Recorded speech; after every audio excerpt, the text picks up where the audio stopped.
So what are trauma patterns? First, let's look at the first to the left.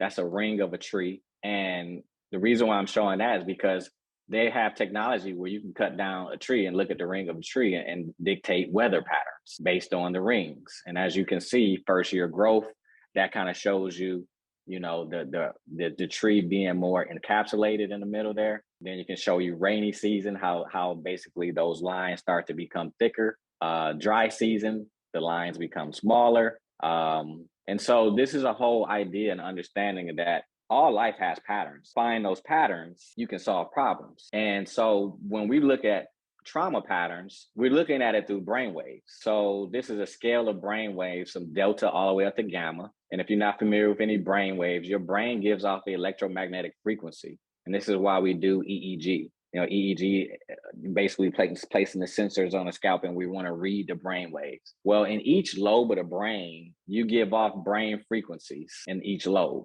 So delta frequency is the slower moving frequency. That has to do with more the sleep cycle. That's when you basically you're asleep when that cycle slows down. Theta is more meditative state. Alpha is a relaxed, creative state.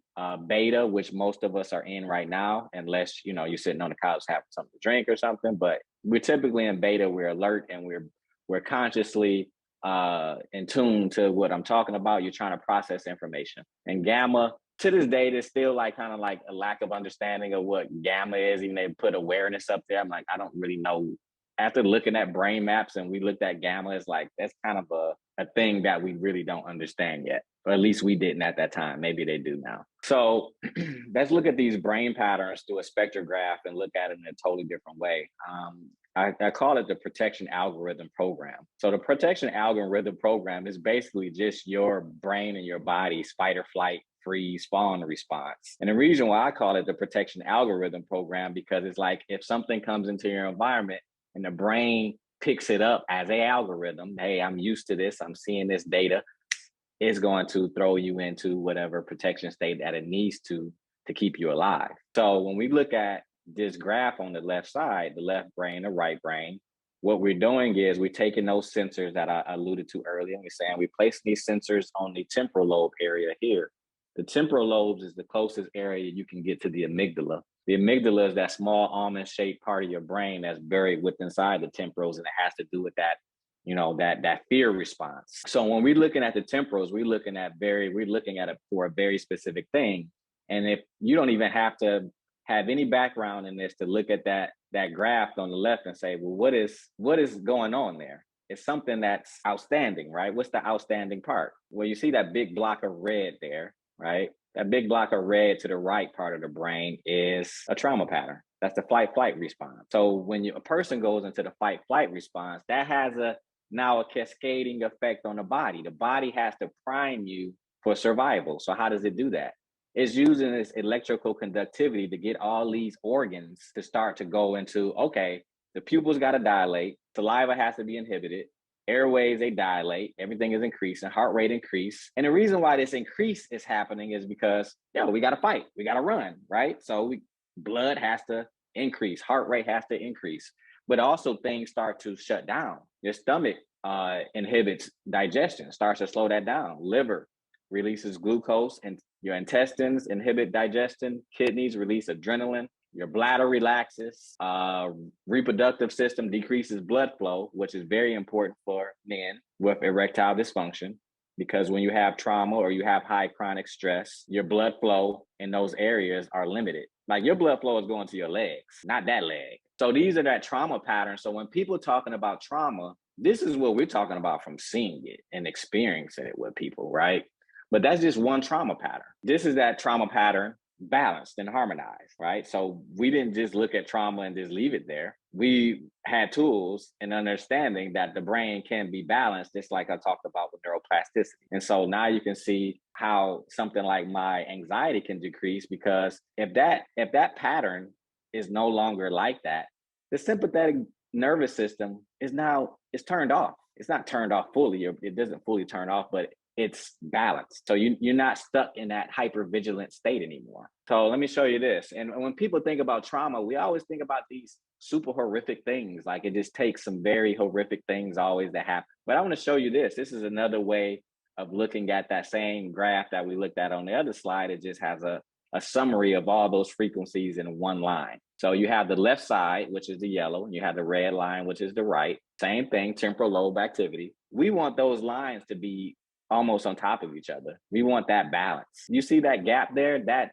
gap right there is the imbalance. And that's activating the parasympathetic to go into the freeze response. Now, your parasympathetic nervous system is about rest digest for sure, but there's a whole nother braking mechanic that goes along with that, which is more of your reptilian brain state of going into freeze, where you want to numb out and disassociate. And I'm going to tell you, this event right here, if you look at that, how big that imbalance is, that event that took place was me getting my wisdom teeth taken out.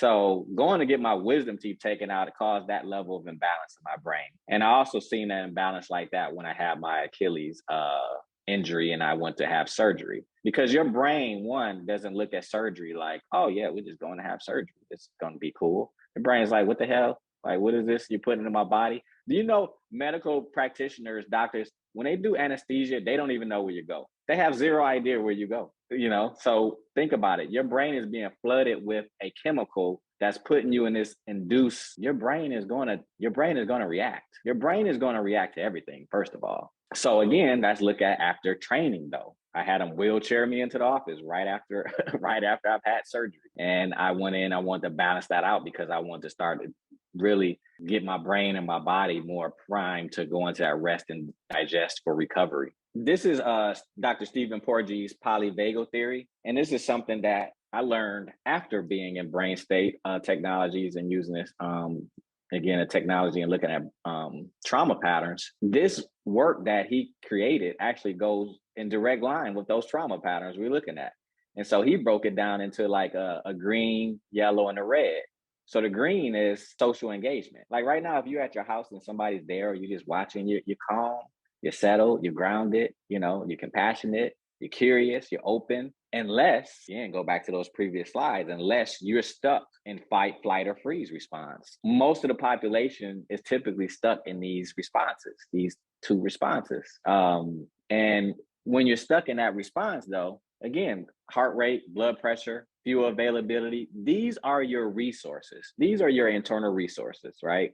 Like when we talk about finances, right? We think of finances and our financial resources, but we typically don't talk about our internal resources and the ability to have access to those internal resources in terms of your ability, your cognition, to focus and concentrate. Because when you're in these fight, flight, or freeze response patterns, cognition, 30% of that is diminished. So the Black boys who are in school who have anxiety, which is really all trauma-based stuff, and you're saying they can't focus and concentrate, why do you think they can't focus and concentrate? Because they're stuck in trauma and they don't have their resources. They don't have their internal resources. And it doesn't stop there. It keeps going on when we start talking about relationships and things of that nature.